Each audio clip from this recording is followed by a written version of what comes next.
మీ business ఏదైనా మీ ఊర్లో promotion చేయాలంటే అది సుమన్ టీవీతోనే సాధ్యం. ఇప్పుడే సంప్రదించండి.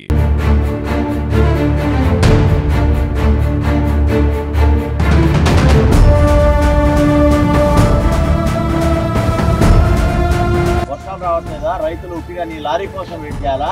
ఎందుకు తీసుకున్నావు కాంట్రాక్ట్, లారీ కాంట్రాక్ట్? వడ్లు నల్లగా అయినాయి కొననంటుర్రు. ఇక ఎట్లున్నా తీసుకోపోవాలి, రైతు అన్నప్పుడు ఏదో ఒకటి తీసుకోపోవాలి కదా, ఎట్లా ఉన్నా తీసుకోపోవాలి కదా. ఫస్ట్ ఇప్పుడు నెల 15 దినాలు ఒడ్డు పోసి ఇంతవరకు గతి లేదు. యాదాద్రి భువనగిరి జిల్లాలో యాసంగి పంట 2024-2025 ధాన్యం కొనుగోలు వేగవంతం జరుగుతుంది. ప్రతి ధాన్యం కొనుగోలు అనేది కేంద్రాల వద్ద ఆకస్మికంగా కలెక్టర్ తనిఖీ చేస్తున్నాడు, విస్తృత పర్యటన చేస్తున్నాడు. ఎందుకంటే రాష్ట్రంలో, తెలంగాణ రాష్ట్రంలో యాదాద్రి భువనగిరి జిల్లా నుంచి కూడా ఎక్కువ పంట ఎగుమతి అవుతుంది కాబట్టి దానికి అనుగుణంగానే ఎక్కువ కూడా కేంద్రాల వద్ద ధాన్యాన్ని కొనాలని చెప్పి కలెక్టర్ ఎన్నోసార్లు చెప్పినటువంటి సందర్భంలో మనం చూస్తున్నాం. ఇప్పటి వరకు 2,37,000 మెట్రిక్ టన్నుల ధాన్యాన్ని కొనుగోలు చేశారు యాదాద్రి భువనగిరి జిల్లాలో.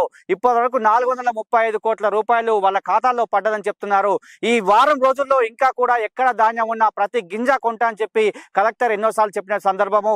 ఎన్నో సెంటర్లు తిరుగుతున్నాడు. ఇటు యాదాద్రి భువనగిరి జిల్లాకు సంబంధించి ఇటు బీబీనార్ మండల్ కావచ్చు, వలిగొండ, ఆత్మకూర్, అదేవిధంగా తుర్కపల్లి, ఆలేరు, మొత్తం భువనగిరి అన్ని మండలాలు కూడా కలిగి తిరుగుతున్నాడు. ఎక్కడి నుంచి ఏ సెంటర్ నుంచి కూడా కాల్స్ వచ్చినా కూడా వెళ్ళి తిరుగుతున్నాడు. లింగరాజపల్లె గ్రామం మన ఈ సెంటర్ వద్ద ఉన్నాం. నిన్న ఇక్కడికి వచ్చాడు. ఇక్కడికి వచ్చి మొత్తం కూడా కలిగి తిరిగాడు. ఇక్కడ ప్రాబ్లం అంతా చూశాడు. ధాన్యం కొన్నారు కానీ అవి లారీల్లో తీసుకోవడానికి ఇబ్బంది కలిగినప్పుడు వెంబడి ఇక్కడి నుంచి అసహనం వ్యక్తం చేశారు, తీవ్రంగా కోపగించినటువంటి పరిస్థితి. ఎందుకంటే ఇక్కడ ధాన్యం కొన్నప్పటికీ లారీలో అవి తీసుకోలేనటువంటి పరిస్థితుల్లో రైతులను ఇబ్బంది గురి చేశారు. కాబట్టి ఇక్కడి నుంచే ఎవరైతే ఆ లారీలకు సంబంధించి వారికి ఫోన్ చేసి ఇక్కడ బెదిరించడం జరిగింది, వారికి కూడా హెచ్చరించడం జరిగింది. మరి నిజంగా యాదాద్రి జిల్లాలో నిజంగా ధాన్యం కొనుగోలు వేగవంతం అయింది. కానీ ఒక్కొక్క దగ్గర ఒక్కొక్క సెంటర్లో కొన్ని సమస్యలు ఉన్నాయి. ఒక సెంటర్లో అమాల సమస్యలు ఉంటే, ఒక సెంటర్లో లారీల సమస్య ఉంటే, లారీలకు రైస్ మిల్లకు మధ్య కొంచెం సయోధ్య లేకపోవడం వల్ల అక్కడ కూడా ఆగిపోయినటువంటి పరిస్థితి. ఎక్కడ కూడా ఎలాంటి అవాంతరీయ సంఘటన జరగకూడదు, ప్రతి గింజాను తీసుకోవాలి, ప్రతి గింజాను కొంటామని చెప్పి కలెక్టర్ ఎన్నోసార్లు చెప్పిన సందర్భము నిన్న కూడా మనం చూస్తున్నాం. సివిల్ సప్లై మినిస్టర్ కావచ్చు, అదేవిధంగా కమిషనర్ కావచ్చు, వాళ్ళు కూడా అదే చెప్తున్నారు. తడిసినటువంటి ధాన్యాన్ని కూడా కొంటాము.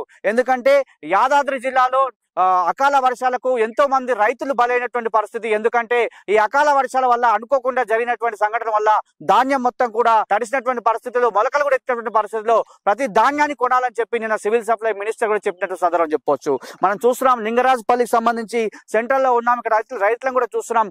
కొన్ని రైతు కుప్పల్లో మొత్తం అంటే కొంచెం రంగు మారినటువంటి పరిస్థితుల్లో ఏఈఓ చెక్ చేసింది. కానీ కదా దానికి మేము ఇవ్వద్దు, స్పెషల్ అంటే నా లెవెల్లో ఉన్నంత వరకు ఇవ్వాలని చెప్పి ఆమె కూడా చెప్పినటువంటి పరిస్థితి. ఆమెతో కూడా మాట్లాడినాం మనం ఈ రోజు. ఎందుకంటే రైతులేమో కొనాల్సిందని చెప్పి వాళ్ళ మీకు గొడవ చేస్తుంటే, వాళ్ళేమో ఖచ్చితంగా నాణ్యత ఉండాలి కదా, తాలు శాతం ఉండాలి, అదేవిధంగా మ్యాచర్ రావాలని చెప్పి వాళ్ళు చెప్పినటువంటి సందర్భం ఉంది.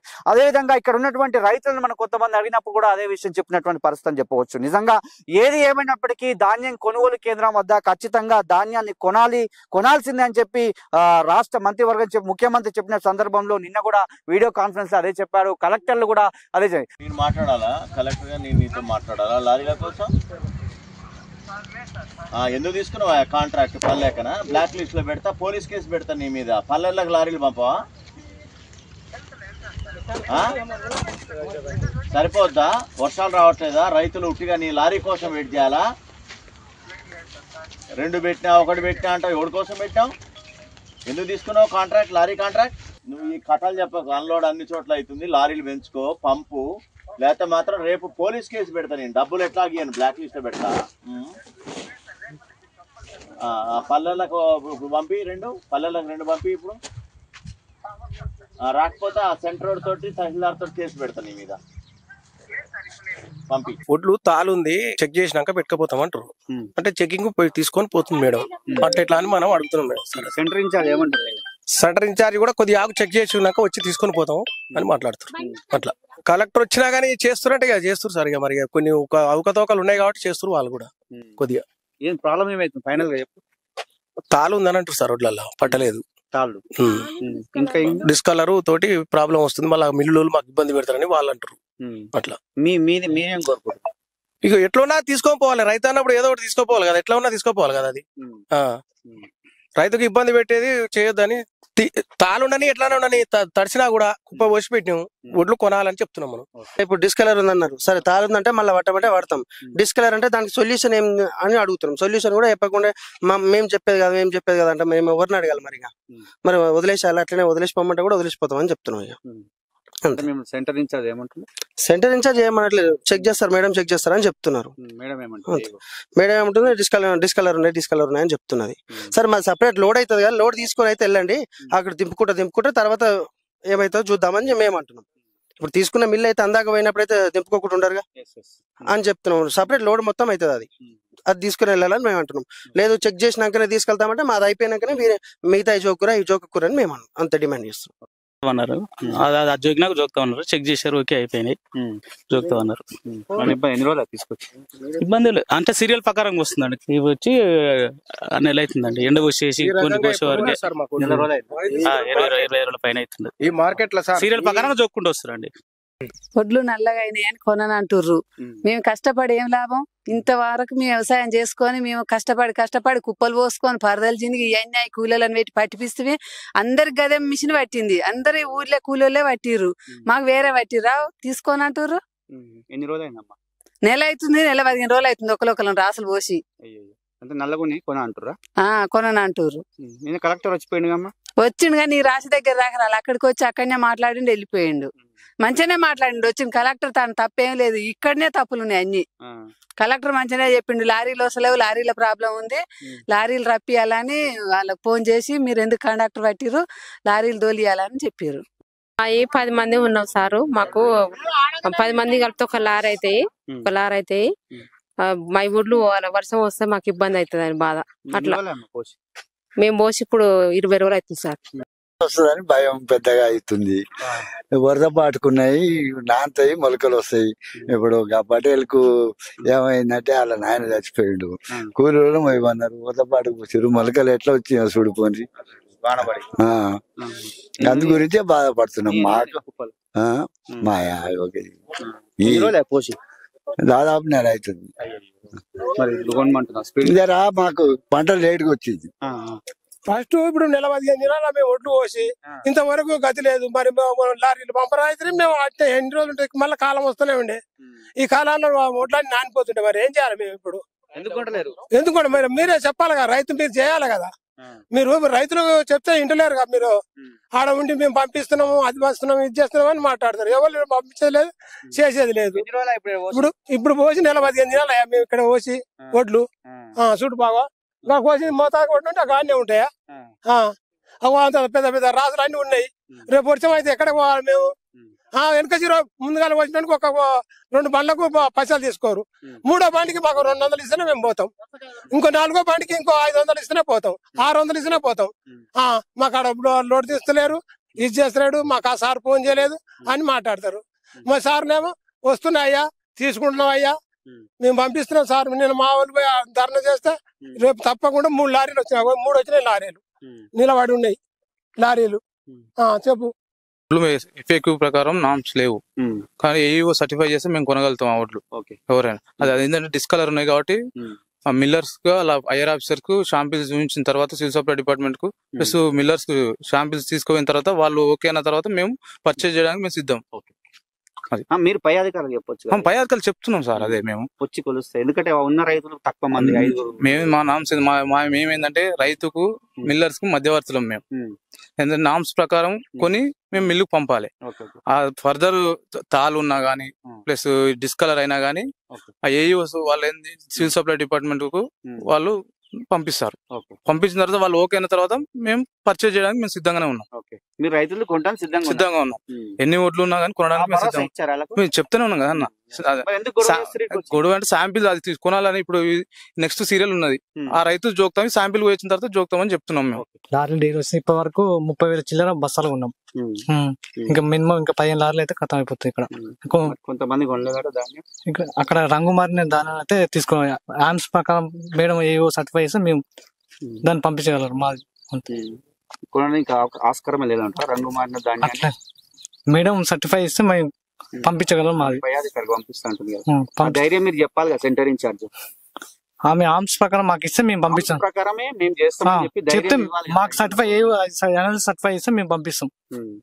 ఎలాంటి ఇబ్బంది లేదంటే ఎలాంటి ఇబ్బంది లేదు ఇక్కడ. లారీలు రాలేదు చెప్పి నిన్న కలెక్టర్ ఆగ్రహం వ్యక్తం చేసి అయితే లారీలో అయితే అంత ముందుకు డైలీ ఒక లారీ వచ్చేది కానీ ఈ రైతుల ఆవేశంతో వాళ్ళు దిగారు. తర్వాత ఆ రోజే 3 లారీలు వచ్చినాయి. నిన్న ఇవాళ కూడా 3 వచ్చినాయి, వెళ్ళిపోయినాయి. ఇబ్బంది అయితే కథ అయిపోతే ఇబ్బంది కూడా రైతులకు ఎమ్మడే బిల్లు కూడా పడుతుంది, పేమెంట్ కూడా ఎమ్మడే పడుతుంది. నా పేరు సరిత, నేను వ్యవసాయ విస్తరణ అధికారి. ఈ లింగరాజుపల్లి సెంటర్ కి నేనే నాణ్యత పరిశీలన అధికారి. ఇక్కడ వచ్చిన హీప్స్ లో తాళు లేకుండా, అంటే మనకంటూ ఒక FAQ ప్రకారము నామ్స్ ఉన్నాయి, ఏది ఎంత పర్సెంటేజ్ ఉండాలని. దాని లోబడి ఉంటేనే నేను నాణ్యత పరిశీలన పత్రం ఇవ్వాలి రైతులకి. దానికి పైకున్న వాటికి ఇచ్చే అధికారం నాకు లేదు. మరి రైతులు ఏమంటారు మేము ఏం చేయాలి? మమ్మల్ని రిటర్న్ క్వశ్చన్ చేస్తారు. ఎందుకంటే ఇప్పుడు ఈ నాణ్యత పరిశీలనతోనే మా బంధం పోదు. ఎందుకంటే నేను ఇక్కడ వ్యవసాయ విస్తరణ అధికారి. సో ఖచ్చితంగా నాకు రైతుకు అనేది ఆల్వేస్ ఉంటది రిలేషన్. సో ఈ ఎఫెక్ట్ మాకు తర్వాత పడుతుంది. మామూలుగా ఇప్పుడు ఆ ధాన్యాన్ని మీరు కొనరా? నేనైతే అనాలిసిస్ ఇవ్వకూడదు, ఎందుకంటే యాజ్ పర్ నామ్స్ లేదు కాబట్టి.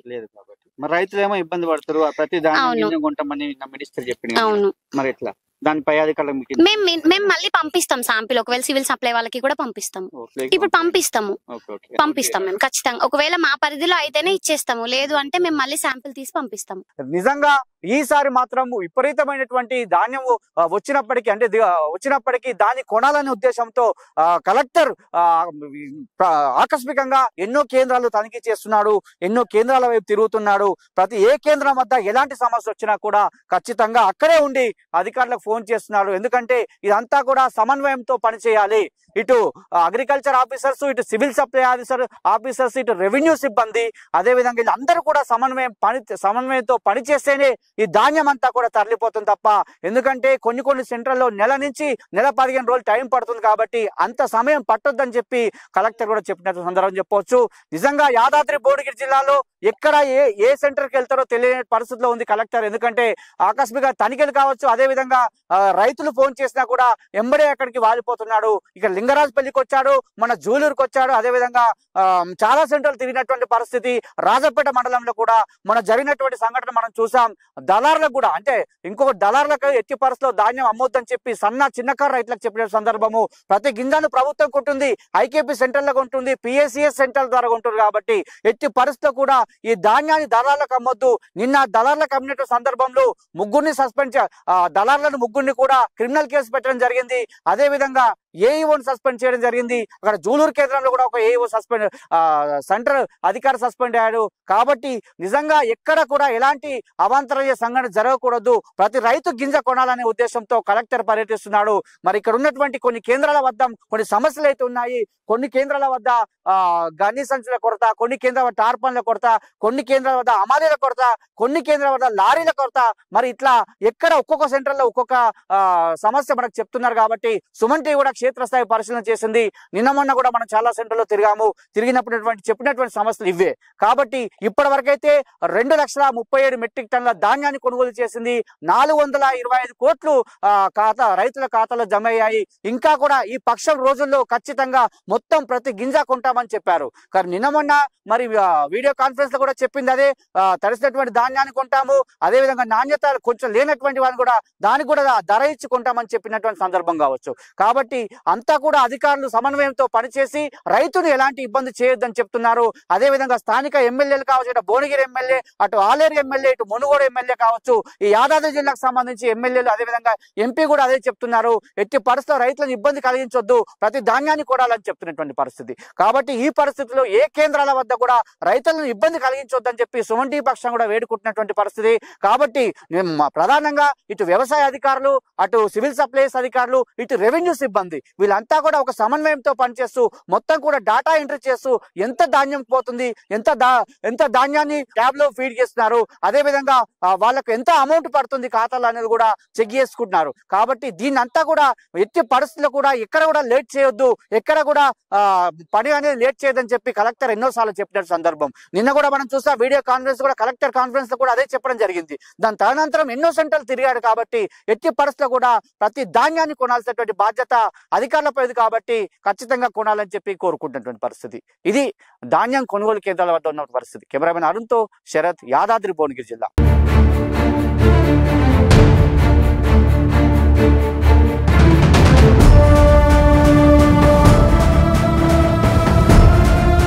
వర్షం రావట్లేదా? రైతులు ఉట్టిగా నీ లారీ కోసం వెయిట్ చేయాలా? ఎందుకు తీసుకున్నావు కాంట్రాక్ట్, లారీ కాంట్రాక్ట్? వడ్లు నల్లగా అయినాయి కొనని అంటుర్రు. ఇక ఎట్లా తీసుకోపోవాలి, రైతు అన్నప్పుడు ఏదో ఒకటి తీసుకోపోవాలి కదా, ఎట్లా ఉన్నా తీసుకోపోవాలి కదా. ఫస్ట్ ఇప్పుడు నెల 15 దినాలు మేము ఒడ్డు పోసి ఇంతవరకు గతి లేదు.